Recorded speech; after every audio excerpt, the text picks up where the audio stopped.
On here. If you're preparing worship for this week, you may recognize that is the Hebrew Bible lection for Proper 18 this week. I'm not going to preach on it. Any passage that would dare discuss people crossing the Jordan River as the chosen people, as the people who should live in the land, I'm not touching that right now, given what's going on in our world. Might be the kind of passage you read and ponder and struggle with. Now, I'm doing the New Testament lection. Again, I'm not happy about it, but that's our tradition here. Now I hear that. The lection for this week, Proper 18, for the New Testament reading, comes from Luke chapter 14, verses 25 through 33. Now, large crowds were traveling with him, with Jesus, and he turned and said to them, "Whoever comes to me and does not hate father and mother and wife and children, brother and sisters, yes, even life itself, cannot be my disciple. Whoever does not carry the cross and follow me cannot be my disciple. For which of you, intending to build a tower, does not first sit down and estimate the cost, to see whether he has enough to complete it? Otherwise, when he has laid a foundation and is not able to finish, all who see it will begin to ridicule him, saying, 'This fellow began to build and was not able to finish.' Or what king, going out to wage war against another king, will not sit down first and consider whether he is able with 10,000 to oppose the one who comes against him with 20,000? If he cannot, then, while the other is still far away, he sends a delegation and asks for the terms of peace. So therefore, none of you can become my disciple if you do not give up all your possessions." Would you join me, please, in a word of prayer?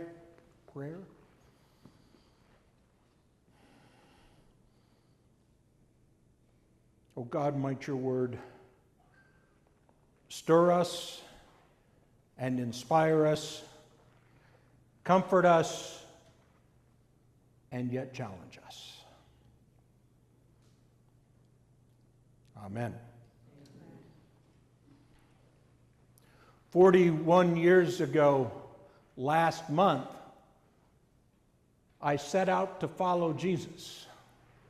I'm not altogether sure that I counted the cost.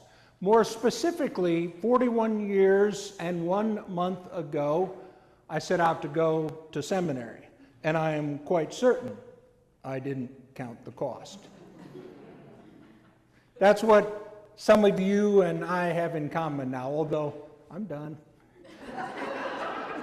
I did it. Paid whatever price there was. I don't write papers anymore. I barely write sermons. The dean knows I don't write sermons. But I set off to seminary, not sure at all what I was getting into. I knew I had to count some cost. I knew I had to get rid of some stuff. There were possessions I had that weren't going to make it from South Dakota to Colorado because we were going the hard way. A couple of days before setting out for Denver for seminary, I wisely got married. How this happened, I was 22, my then and now current spouse was 20, and we somehow had to get what meager possessions we had, because we weren't taking this completely literally. We were going to keep some stuff. We had to get what we had from South Dakota to Colorado. We had no budget. We had friends, but they weren't going to help us with this. It turns out our families didn't think we should be getting married or doing any of this, so they weren't going to help us. But my father-in-law, and this was while he was still my future father-in-law, a couple weeks before the wedding, had said, well, if you want that truck, you can have it. Well, that truck sitting outside the farmhouse hadn't run for decades. But what he had in mind was, here's the welding torch, here's the tools, we'll cut the bed off of it, put a hitch on it, and we'll put a hitch on your car, and you can pull. Have you seen trailers like that? Have you seen that? If you've been in rural parts of the Midwest, you've seen that half a pickup truck turned into a trailer. Well, we had downsized quite a bit. We had gotten rid of a lot of things that had been important to me growing up. I grew up hunting, I'll confess that right now. I had tools of the trade from my father and my grandfather and great-grandfather. Those had some meaning to me. I sold those for cash, counting the cost. I remember selling my trombone for about 20% what I paid for it because I needed something to get to school. And I was in a way counting the cost. But we had downsized quite a bit, but then it was time to load up this truck, and we did. A couple days before the wedding, and we realized we had too much stuff. Again, not taking this as literally as we should have. We said, oh no, we can get by with this. So what did I do? I built some sides up on that truck and made it taller, and we put everything we had left, our possessions. If we had been reading the scripture, we could have gotten ourselves out of this. Sell everything. Get rid of your possessions. Count the cost. So we took off across Midwestern and then Western South Dakota, and the trailer kept going like this and like this. I had said to my father-in-law, don't you think this should have shocks? He said, oh no, that's what the springs are for. And we had loaded it kind of heavy, and in fact kind of top heavy. And by the time we got to the western border with Wyoming, we had been going like this, getting up, feeling like we were on one wheel and then on the other wheel. And at about midnight, that first night, we pulled into a rest area in Chugwater, Wyoming. And I was underneath looking to see what was left of the underside of this truck. Wondering, are we going to make it? And this old guy with a flashlight came along, can I help you? And he said very clearly, you have no shocks. I said, yeah, but we don't need those. He said, well, you're going to tip over. So we started downsizing. We started throwing most of our possessions into an old dumpster and a couple of cans, and then we went further down the road. We were still going like this, so we unloaded a little bit more. Just north of the Colorado border, we had our first marital fight. Why on earth do you need a sewing machine, is what I said. It came to light then that I was set to follow Jesus. Chris was really just planning to go off and do a chemistry degree. And we had different things driving us. And so we had to work on this whole possession thing.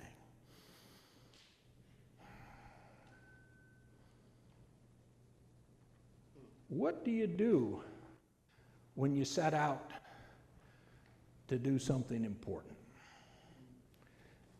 Jesus said it's not going to be easy. This pericope follows the passage, the banquet scene, where the owner of the house sends someone out to gather in all the friends. Come and these people were all too busy. So then the owner of the house and the one offering the feast will bring anybody. Right after that banquet feast, here comes this story. And Jesus says, hate your mother, hate your father, hate your family. You don't hear that on Christian radio.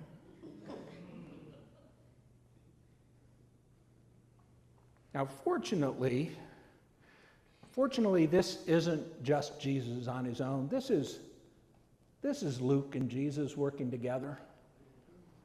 I'm not altogether sure Jesus probably knew he was getting himself into some trouble. He probably knew good things were not necessarily in store. But I'm not sure he knew with the specificity to know the form of his execution.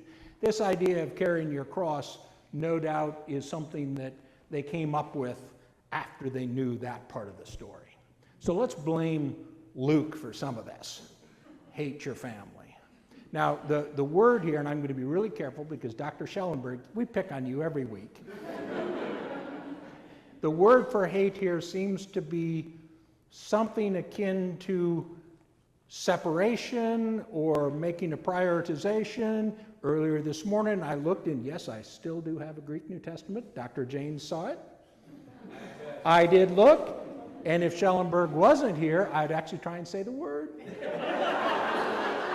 I'm not going to pronounce the word, but it kind of gets Jesus and Luke off the hook a little bit, because it's not hate in terms of the emotion, but it is in a serious kind of separation and prioritization. Now, while you're looking at this, and this is an aside, this is a sermon for another day, but be aware who's not in the picture, who's not at the, who's not in the line for power and privilege. Just be aware of that. Interesting, the words Luke uses here. Whoever comes to me and does not hate father and mother and wife and children, brother and sisters, who's missing there? Whoever does not hate husband. So the audience here must be men. It's just assumed it's men. That's just an little aside for another sermon. But when you're reading the text, even when the words are attributed to Jesus, be careful about what they say. You're not going to read patriarchy out of ancient texts, but you can be careful in your own writing. As you start writing in important ways, be aware of what be aware of who you're thinking about and what is being heard as you speak and write. So then these two parables. For which of you, intending to build a tower, does not first sit down and estimate the cost to see what he has, if he has enough to complete it?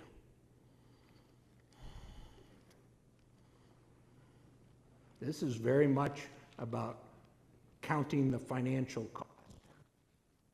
If any of you have done that before starting this work, we try and help a little bit with scholarship, but this is costly business.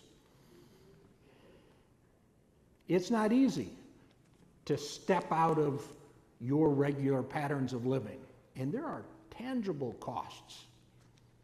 You have to work at that. The other one is a little bit harder. What king, going out to wage war against another king, will not sit down first and consider whether he is able with 10,000 to oppose one who comes against him with 20? I hope this isn't about simply glorifying going out to war. This is really about planning, about careful planning. The tower refers to a kind of tower in a field, from what I understand. A farmer wanting to watch out for either critters or thieves. This is a king. Whether you're a farmer or you're a king, you better be prepared for what is to come. To go out with 10,000 against 20,000. Are you up for this, folks? It says here, if you realize you don't have enough, while the other is still away, he can send a delegation and ask for the terms of peace. This is not negotiating extension on a paper.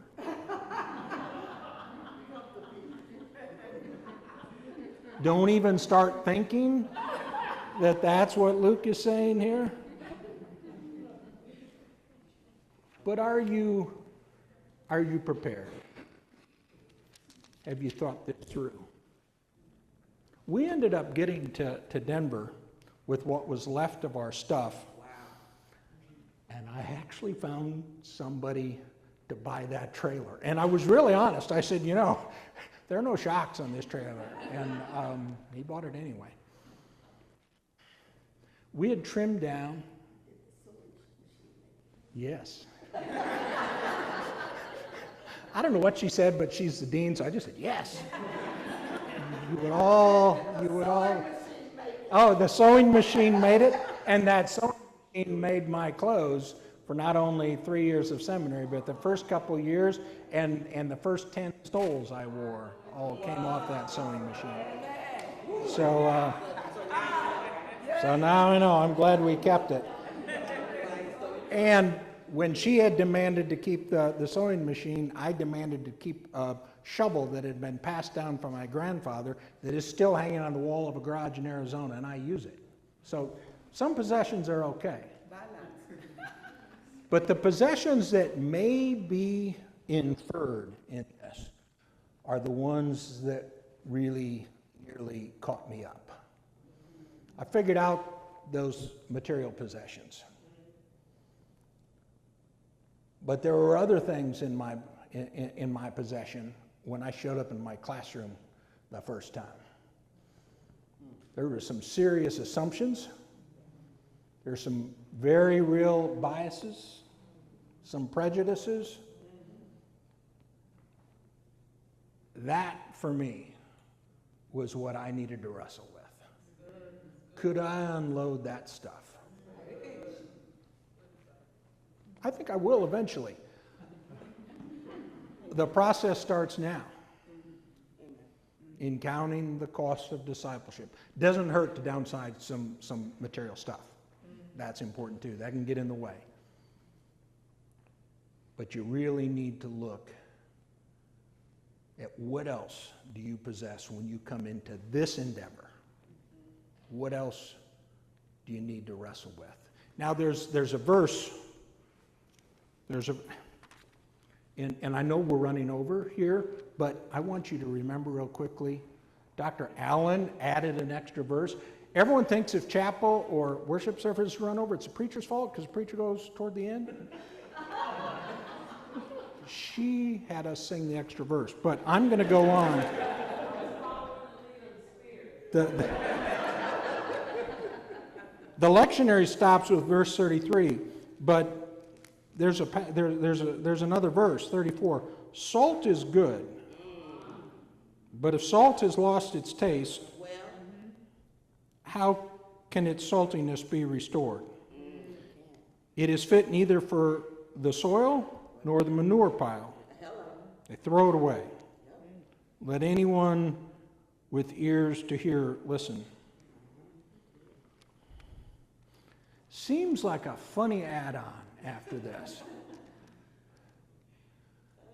But you know, it isn't just about a one-time deal, shedding of that stuff, that baggage you carry with you. It's something we do again and again. I wonder if Luke, who at the very beginning of his gospel addressed Theophilus, who knows who this Theophilus is? The gospel actually to a person, it seems, or maybe it's someone representing all the hearers. Luke was writing to a very Gentile audience, people who made up this new movement, some of whom probably thought they'd been through all the cycles of letting go and starting new. Whoever Theophilus was, whoever Theophilus is now, whoever the intended audience, you or me or even Dr. Schellenberg, is for this author of Luke, suggests that not only do you have to deal with this once, but even salt can lose its saltiness. Even what you have can slip through your fingers. It's a starting again and again. Fortunately, there's grace in this work, and that gets us through and brings us forward. Thank you.